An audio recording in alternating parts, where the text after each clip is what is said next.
Parker Panthers. So this is Mrs. Warren, of course, again. It's been a couple of days.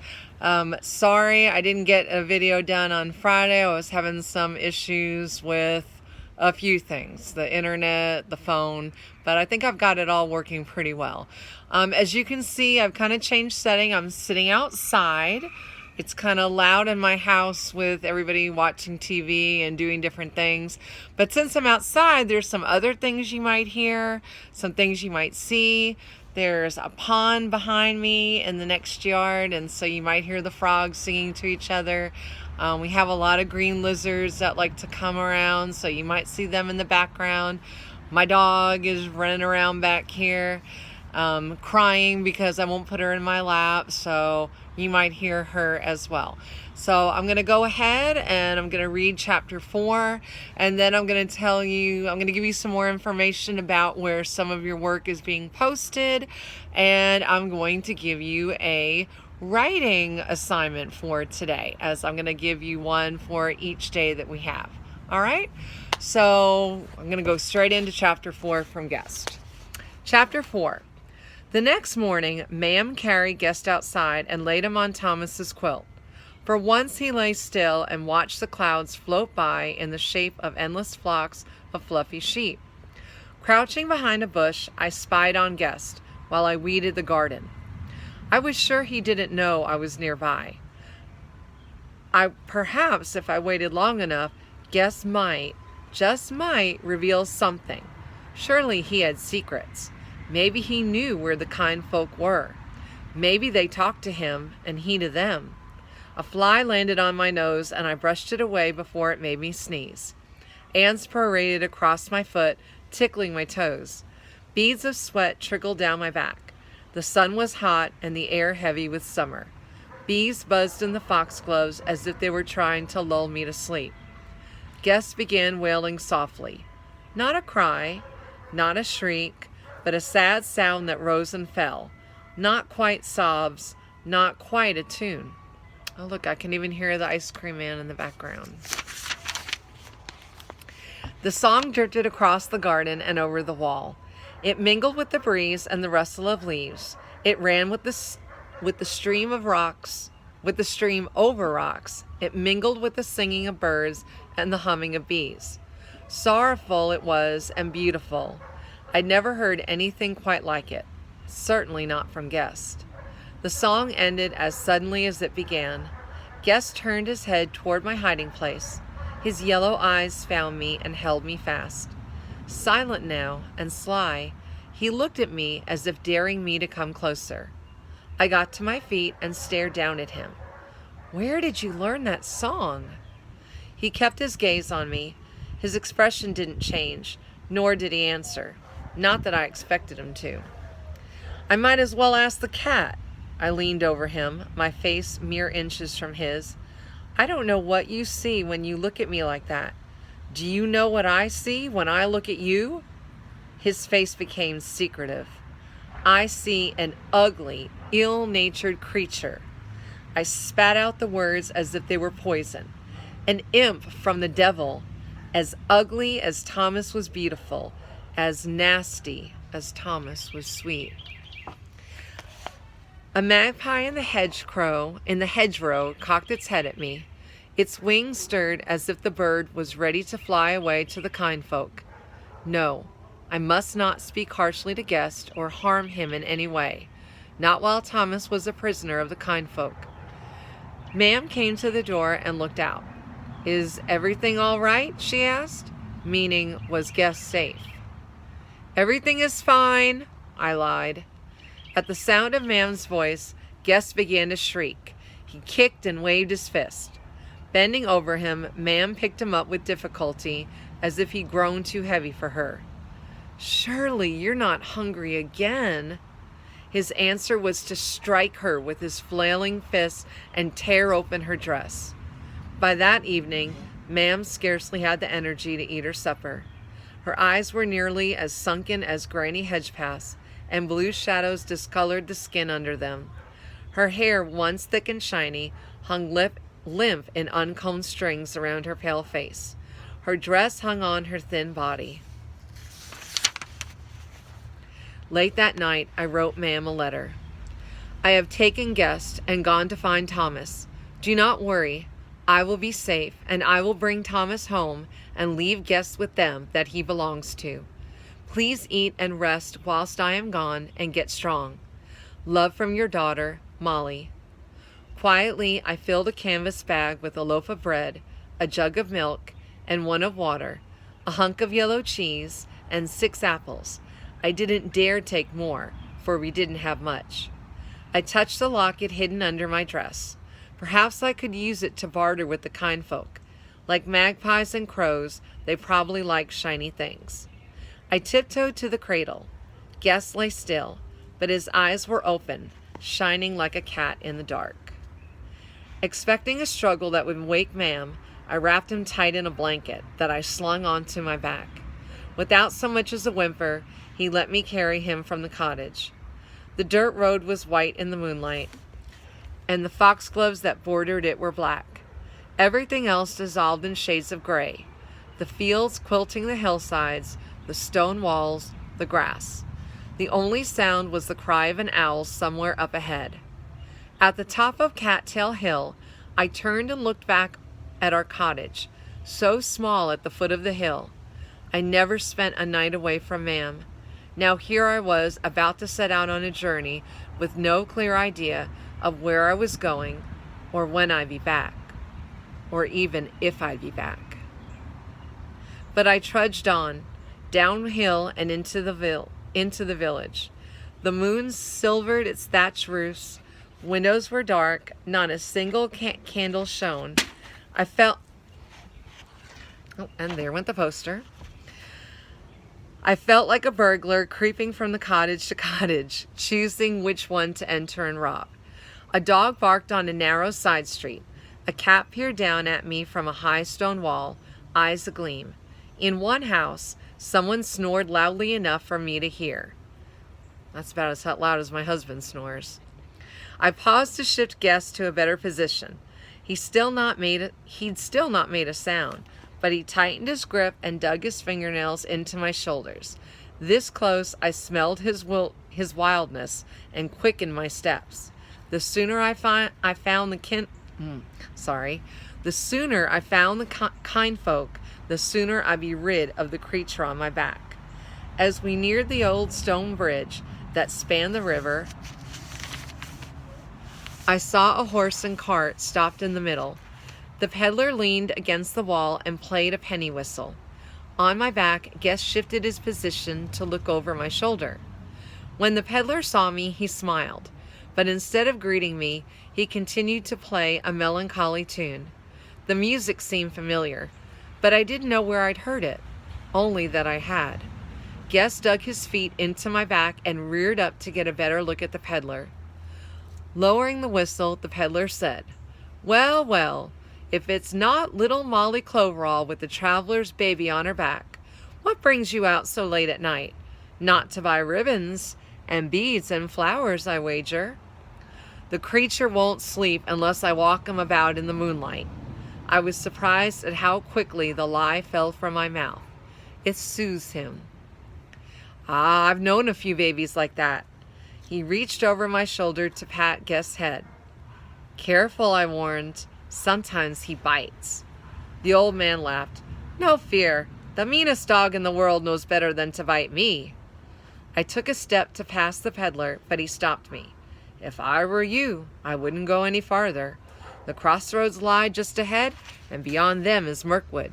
Both dangerous places for a lass and a baby on a dark night like this. Oh, I won't go farther than the bend in the road. I pointed ahead to a place where the road curved. You wouldn't be fibbing to me, would you? I crossed my fingers behind my back and shook my head. No, sir, I would not. Take care as you go, then. He stepped out of my way and doffed his yellow hat. Its black feather bobbed. May no harm come to either of you. With relief, I crossed the bridge and glanced back to see if the peddler watched me, but he'd already turned toward the village. His horse's hooves rang on the stone, and its harness bells jingled. All too soon, the road curved, and the village was behind me, no more than a huddle of cottages by the side of the road, now as small as heaps of stones left by children. Ahead, just over the hill, was Mirkwood. Hitching Guest higher on my back, I climbed the road to the top. From there, I looked down on the dark forest. It stretched as far as I could see, bordered by the sea on the far side and the dark lands on the other. Again, Guest hoisted himself high enough to see over my head. He yelped like a fox or a wolf, a strange, incomprehensible sound. From the forest, an owl hooted as if in answer. Going downhill, I picked up speed until stumbling on loose stones. I forced myself to go slower. It wouldn't do to fall. At the bottom of the hill were the crossroads, dark with sorrow and foreboding. Those who killed themselves were buried in this place. Murderers, too, and thieves. All those who weren't allowed to lie in churchyards, which is another word for cemeteries. Changelings and unwanted babies both have been left here to die. If any place was haunted, the crossroads was. Moaning softly, Guest clung to me and rocked back and forth as if he feared I meant to leave him here. I wished I could do exactly that, but I was almost certain the kind folk would take him and give me Thomas. As soon as we left the crossroads behind, Guest loosened his grip and stopped moaning and rocking. Very still now, he crouched behind me, as frightened as a frightened animal might. For the first time, I felt a twinge of pity, a very small one, for certainly Guest had caused a great deal of hardship in our family, and did not deserve my sympathy. You bringing the cat out? Or you're taking the cat in? Okay. Yeah, we've got a bunch of animals out here, so they go out, they come in. I'll see if my son might bring one over to me. Which one are you picking up? Chloe. Okay. Come back over this way and I'll be able to show my students Chloe. Well, if she wants to come out and see my son. She coming? She's been out here for a while and she kind of needs to come in so she can eat. Okay. Well, does she want to come in? Sure, Chloe. She's getting up. Okay. Never mind. She was getting up. She might want to stay out a little bit longer. It's so nice. She's been out here since the early afternoon. Well, if she's not hungry yet, leave her out, and then as long as you get her back in at some point to eat. Anyways, I have to get back to my story. Well, we don't know if the cat's going to come out of the little place that it stays in or not. So if it doesn't, I'll show you her later. Anyway, back to the story. So again, Guest hoisted himself high enough to see over my head. He yelped like a fox or a wolf, a strange, incomprehensible sound. From the forest, and I'm sorry, I already read this part. Let me go to the next page. Catching light from the moon, white stones lined the path into the forest. After a few steps, darkness closed around me. I kept my eyes on the stones, afraid of what I might see, or if I looked between the trees on either side of me. Guest resumed moaning. He seemed to be as frightened as I was. Things moved in the shadows, too far from the path for me to see what they were. I hoped they stayed where they were. On my back, Guest moved restlessly and muttered to himself. His warm breath tickled my neck. With every step I took, he seemed heavier and my legs felt weaker. I longed to be rid of him. Too weary to go on, I eased Guest from my back and sank down to rest against the smooth side of a mossy rock. Guest huddled beside me, clicking and clacking to himself.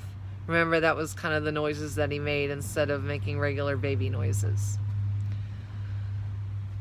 Sometimes he glanced at me as if he expected me to understand him, but the noises didn't sound like words to me. If only you could tell me where to find the kind folk, I said. But you can't talk, and you can't walk. What use are you to me anyway, or to anyone?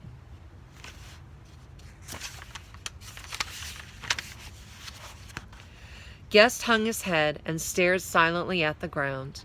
For a moment, he reminded me of a lamb I once raised because its mother refused to nurse it. A useless runt, Daddo called it. He told me to let it die, but I nursed it with a rag soaked in milk. When it was too big for me to carry, I let it go back to the flock. But Guest was not a lamb. He was a wicked creature.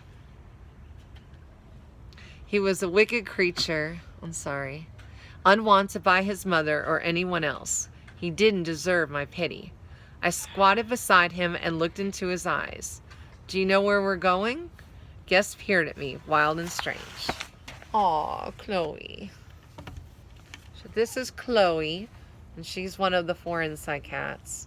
And she was hanging outside, and she's got bad sinuses, so she's going to go back in. You need to help her out with a wet rag. I will. Okay. Bye, Bob. I'll leave you alone. You're fine. Are there any other cats out here? No. Okay. So that was the last cat. Unless one wants to come back inside or back outside. Okay, so let's see. She was talking about him reminding her of a lamb. Oh my goodness. Okay. But Guest was not a lamb. He was a wicked creature, unwanted by his mother or anyone else. He didn't deserve my pity. I squatted beside him and looked into his eyes. Do you know where we're going? Guest peered at me, wild and strange. I'm taking you back to your own people, the ones who didn't want you, the ones who took my brother and left you in his place. The kind folk they're called, though they are not kind at all. I'll trade you for my brother and be rid of you forever. Guest made a mournful sound and curled into a small ball. Had he understood what I said? No, I told myself. He had no more intelligence than a dumb animal. Some animals are pretty smart, so you never know. I poked him as if he were a sleeping dog. Can I trust you to stay with me while I sleep? Guest curled up even smaller and covered his big ears with his hands. I poked him again, harder this time. You had better be here when I wake up. No answer, not even a look. If I had a rope, I'd have tied him to the tree. I covered him with the blanket I used for a sling and pulled another for myself from my canvas bag. I'd sleep for a while, then go on. Soon we'd find the kind folk. I was sure of it. Well, almost sure. When I opened my eyes, morning had come and Guest was gone. I leapt to my feet and gazed into the misty forest. The trees had kept their vigil. They still stood tall and straight. But where was the changeling? Guest, I called. Guest? Guest, where are you? My voice bounced from one tree trunk to the next, but I heard no answer. I called again and again, peering into the mist, but I was afraid to leave the path. A few days ago, I'd have been happy that Guest was gone, but without him, I had nothing to trade for Thomas. I might as well go home. I opened my bag and pulled out the water jug. Before I'd taken my first sip, I saw Guest. He burrowed into the ferns like a fawn and almost buried himself into a hollow under a boulder. His back was to me, and he seemed sound asleep. Angry at the trick he played, I shouted, "Wake up!" He turned and looked at me, blank-faced as usual, and crawled slowly from his hiding place. The first thing he did was grab the milk jug from the bag. I yanked the jug away from him, removed the top, and held him while he drank. Such a greedy creature he was. Guzzle, guzzle, guzzle. You can't drink it all, I told him. I'll doubt if we find a cow in Mirkwood. He shrieked and screamed and flailed about just as he did at home, biting and pinching and kicking. It took all of my strength to swaddle him in the blanket and hoist him back on my back. As I walked, I ate a small piece of cheese while Guest screamed. Ahead of us, the ground rose steeply. Warm, damp air clung to me, and midges too tiny to see bit my face and my ears and my neck. Guest continued to wail and snort and snuffle. He squirmed and twisted, throwing his weight from one side to the other. I didn't dare turn and look at him for fear I'd throw him into the ravine that bordered the path. On we went, mile after weary mile. The farther I walked, the more the trees closed in around us. Very little daylight found its way through their leafy tops. Guest and I seemed to move through endless twilight, with no idea of the time. Morning, noon, evening, but not night yet. Not yet. Sometimes I walked between the boulders that towered over us, their surfaces softened by thick coats of moss. Trees grew from the tops of some. Their roots twisted down the sides, digging into crevices. Water dripped from the rocks and pooled onto the path. I wished I thought to bring a walking stick to help me keep my balance. At the top of yet another hill, I felt Guest's body tense. His grip on my shoulders tightened. Very softly, he began to make a series of clacking sounds. At the bottom of the hill, a man leaned against a boulder, watching us make our way toward him. While he waited, he played a mournful tune on his tin whistle. The music put me in the mind of the song Guest had sung in the garden. From what I could see of the man, half hidden as he was in the tall ferns, he seemed a harmless sort. A wandering musician, perhaps. I'd seen his like playing tunes on market day, a cat beside him to catch coins tossed by generous folks. Keeping my eyes on my feet, I made my way slowly and carefully down the treacherous path. It was my hope that the man might know the whereabouts of the kind folk. Perhaps he would lead me to them. A bit of company would be a pleasure, especially if he was willing to carry Guest for at least part of the way. Okay, and that ends chapter 4, but I've got a couple of other things I want to talk to you about. I want to show you. So one of the things I've done is I've gone into Clever, I went into Flocabulary, and I posted 2 Flipgrid activities. One of them is a writing prompt that's going to ask you to write about a change that you've had to make because of the COVID-19 virus. And so that is one. The other Flipgrid activity that I'm going to put in for tomorrow is going to be a response to reading. So it's going to be a reading response that you're going to have to write and then, of course, record in Flipgrid. I'm also going to put both of those in Class Dojo. So if you can't yet get into Clever, you can see them in Class Dojo. So I also want to show you the writing prompt that I'm talking about. So let me pick it up. It fell on the ground.